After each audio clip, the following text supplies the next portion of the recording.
In this video, I'm going to show you how to make control name fixable on iPhone on iOS 18. So with the new iOS 18 control center, you can customize the control center based on your preference. And one of the cool features no one is talking about is how to make your iPhone control center name fixable. So I have this as well as this. So there's no need for you to rack your brain before you can have access to all the controls you added to your control center.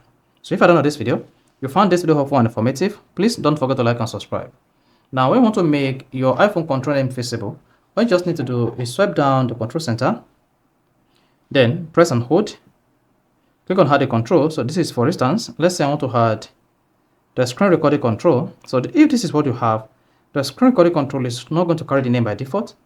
Now, to make this name fixable, all you just need to do is press and hold like this to make the screen editable, or click on the plus icon at the top left to make it editable as well. Then all you need to do to make the name fixable is just swipe like this and then swipe down or enlarge it. You see that? So let's say, suppose you reduce the sizes just like this.